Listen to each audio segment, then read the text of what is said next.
Bonjour à tous pour cette nouvelle vidéo sur le chapitre 8, donc en BTS MCO, dans un premier temps, on va parler de la découverte des besoins, la méthode de l'entonnoir, puis de l'argumentation, la présentation produit avec la méthode Soncas-CAB, et enfin, on parlera du traitement des objections.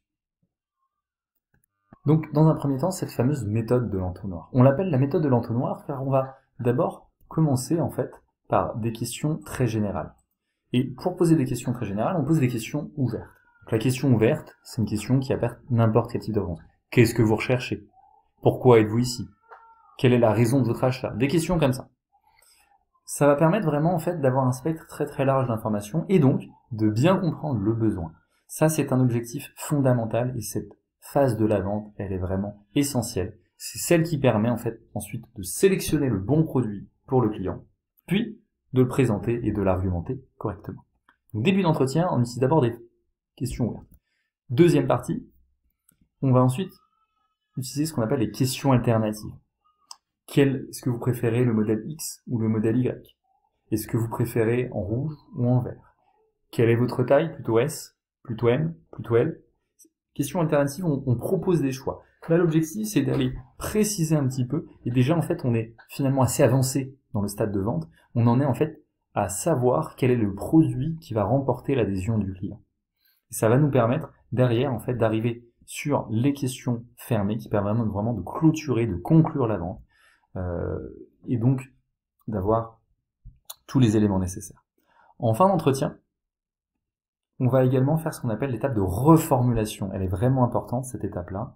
Donc, après avoir posé des questions ouvertes, des questions alternatives, la question fermée, c'est celle vraiment qui va permettre de verrouiller. Donc, généralement, il y a un endroit où on la retrouve systématiquement, c'est quand vous faites la reformulation. Si j'ai bien compris, vous cherchez un iPhone avec tant de gigas, un téléphone avec tant de gigas, tant de processeurs, c'est pour une utilisation nomade, avec beaucoup d'accès 5G parce qu'en fait vous voyagez régulièrement. Ok, est-ce que j'ai bien compris on n'a pas oublié un élément qui est important pour vous?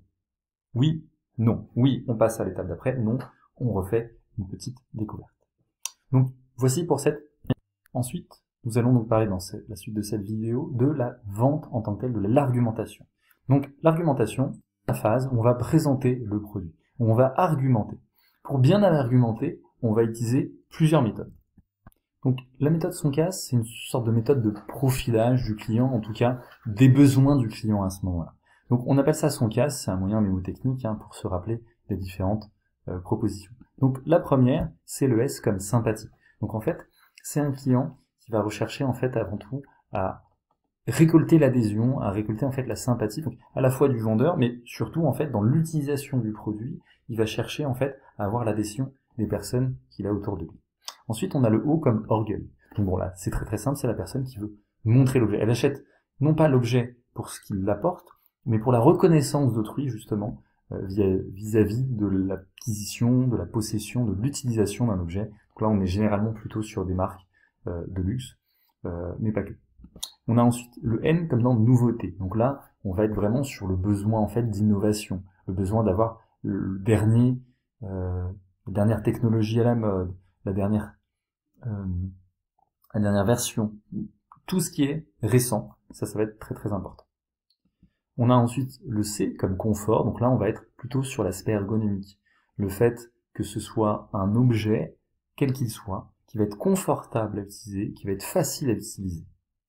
On va avoir le A comme argent, donc là c'est purement la question budgétaire, notamment par exemple les étudiants qui ont généralement un peu moins de budget. Et enfin le S comme dans sécurité. Donc, dans sécurité, on va à la fois avoir le côté en fait, bien sûr l'objet est sécurisé, il est facile à utiliser dans ce sens-là. Et puis c'est un objet qui est fiable, qui est robuste, qui va durer dans le temps. Il ne va pas y avoir de panne rapidement. Ça c'est également un aspect qu'on retrouve assez fréquemment. Donc Soncas, c'est le profilage de notre client à cet instant. Maintenant, on va voir en fait une autre méthode qui complète en fait la première, qui s'appelle la méthode CAB.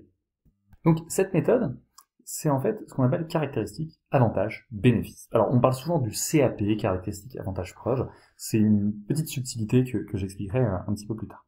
Donc en fait pour chaque argument, donc quand on va présenter en fait le produit, on va toujours commencer par énoncer une caractéristique du produit.